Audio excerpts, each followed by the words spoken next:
یا اللہ آپ کی نافرمانی سے بچنے کی توفیق عطا فرما، قدم قدم پر ہماری مدد اور نصرت فرما، ہر طرح کی عافیت نصیب فرما، پوری امت مسلمہ کو عافیت نصیب فرما،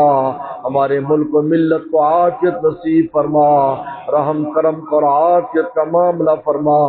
یا اللہ یا اللہ، متقین اور اولیاء اور صدیقین والی حیات ہمیں نصیب فرما، ہماری آل اولاد کو نصیب فرما، قیامت تک آنے والی نسلوں کو نصیب فرما، یا اللہ سلامتی اعضا سلامتی ایمان کے ساتھ زندگی عطا فرما، سلامتی اعضا سلامتی ایمان کے ساتھ موت نصیب فرما، عافیت اور کرم کا معاملہ فرما، عافیت اور کرم کا معاملہ فرما، یا اللہ عالم اسلام کی حفاظت فرما، پاکستان کی حفاظت فرما، پاکستان کے سرحدات اور نظریات کی حفاظت فرما، یا اللہ یا اللہ، غزہ اور فلسطین کے مسلمانوں کی مدد فرما، مدد فرما، مدد فرما، نصرت فرما، یا اللہ یا اللہ، یا اللہ آپ کی اور ساری طاقتیں آپ کی ہیں، یا اللہ یا اللہ ان کا ظہور فرما، یا اللہ حنود حنود اور نصارہ کو تباہ و برباد فرما، اللہم انا نجعلک فی نحورہم ونعوذ بک من شرورہم، اللہم انا نجعلک فی نحورہم ونعوذ بک من شرورہم، اللہم انا نجعلک فی نحورہم ونعوذ بک من شرورہم، اللہ آپ دارین نصیب فرما، آپ دارین نصیب فرما، ہمارے مرحومین مرحومات کی مغفرت فرما، ہمارے والدین اساتذہ مشائخ عزیز اقارب اللہ سب کی بے حساب مغفرت فرما، یا اللہ تمام بیماروں کو شفا عطا فرما، تمام بیماروں کو شفا عطا فرما، پریشان دوستوں کی پریشانی دور فرما، رزق کی تنگیوں کو دور فرما، قرضوں کے بوجھ کو دور فرما، یا اللہ رزق روٹی کی جو وسائل آپ نے دی اس میں خیر و برکت پیدا فرما، خیر و برکت پیدا فرما، ہر شر اور فتنے کو دور فرما، ہر قسم کے فتنے سے ہم سب کی تو حفاظت فرما، ہمارے ملک کی حفاظت فرما، ہمارے لوگوں کی حفاظت فرما، دینی مدارس مساجد خانقاہوں کی حفاظت فرما، دینی مراکز کی حفاظت فرما، اس ادارے کو اس کی تمام شاخوں کو، اس خانقاہوں کو اس کی شاخوں کو دن دگنی رات چوگنی ترقی عطا فرما، دن دگنی رات چوگنی ترقی عطا فرما، اور عافیت اور کرم کا معاملہ فرما، عافیت اور کرم کا معاملہ فرما، اللہ عافیت دارین نصیب فرما، یا اللہ ہر دوست کی ماں بہن کی جو بھی حاجت اپنے خزانوں سے پوری فرما، جن نے دعاؤں کے لیے کہا ان کی حاجات کو پورا فرما، جو نہ کہہ سکے ان کی حاجات کو پورا فرما، یا اللہ جو مانگا ہے وہ بھی عطا فرما، جو نہ مانگ سکے وہ بھی عطا فرما، ربنا ربنا ربنا تقبل منا انك انت السميع العليم وتب علينا انك انت التواب الرحيم، اللهم انا نسألك بانك الله الذي لا اله الا انت الاحد الصمد الذي لم يلد ولم يولد ولم يكن له كفوا احد، صلى الله تعالى على خير خلقه محمد وآله وصحبه اجمعين.